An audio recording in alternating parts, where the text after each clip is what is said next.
নামে এফআইআর, এক data entry অপারেটরের নামে এফআইআর।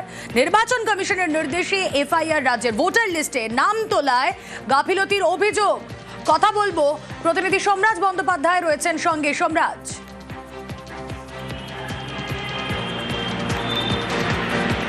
দেখো, এখনো পর্যন্ত এফআইআর রুজু করা হয়নি, কিন্তু রাজ্য পুলিশের শীর্ষ স্তর থেকে ইতিমধ্যে এফআইআর করার নির্দেশ দিয়ে দেওয়া হয়েছে পূর্ব মেদিনীপুর জেলা পুলিশকে এবং দক্ষিণ চব্বিশ পরগনার বারুইপুর জেলা পুলিশকে। এফআইআরটি হবে মূলত পূর্ব মেদিনীপুর জেলার তমলুকে এবং বারুইপুর পুলিশ জেলায়। এই দুটি এফআইআর করা হবে। মূলত দুজন ইআরও এবং দুজন এইআরও, এই চারজনের বিরুদ্ধে এফআইআর হবে। ডেটা এন্ট্রি অপারেটরের বিরুদ্ধে কোনো এফআইআর হবে না, কারণ জাতীয় নির্বাচন কমিশনের নির্দেশই ছিল যে দুজন ইআরও এবং দুজন এইআরওর বিরুদ্ধে এফআইআর করতে।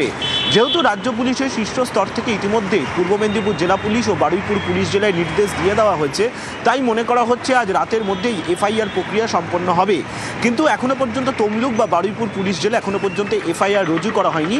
তুমি জানো, মুখ্য সচিব নন্দিনী চক্রবর্তীকে আজ বিকেল 5টা পর্যন্ত সময়সীমা দিয়েছিল জাতীয় নির্বাচন কমিশন, মূলত ভোটার তালিকায় অবৈধ ভোটার থাকার কারণে, যাতে আজ বিকেল 5টার মধ্যে এই 4 সরকারি আধিকারিকের বিরুদ্ধে এফআইআর করে রাজ্য। ইতিমধ্যে রাজ্য পুলিশের শীর্ষ স্তর থেকে এই 4 আধিকারিকের বিরুদ্ধে এফআইআর করার নির্দেশ দিয়ে দেওয়া হয়েছে এবং মনে করা হচ্ছে আজ রাতের মধ্যেই সেই এফআইআর প্রক্রিয়ার কাজ শেষ করা হবে এবং তারপরেই রাজ্যের তরফে কমপ্লায়েন্স রিপোর্ট পাঠিয়ে দেওয়া হবে জাতীয় নির্বাচন। ওকে সোমরাজ, আর এই আরও সাসপেন্ড নিয়ে কমিশনকে তোপ মমতা বন্দ্যোপাধ্যায়। আত্মপক্ষ সমর্থনের সুযোগ না দিয়ে শাস্তি, অফিসারদের পাশে থাকার বার্তা মমতার, ডিমোশন করলে প্রমোশন দেওয়ার দাবি। ইয়ারোদের সাসপেন্ড করলেন কারণটা কি? দেখুন, একটা চোর যদি চুরিও করে, পুলিশ তাকে জিজ্ঞেস করে তুমি কেন চুরি করতে গেছিলে। তো আপনারা যে ইয়ারোদের সাসপেন্ড করলেন, তাদের কাছে একবারও জানতে চেয়েছে যে তাদের অপরাধটা কি, তাদের দোষটা কি?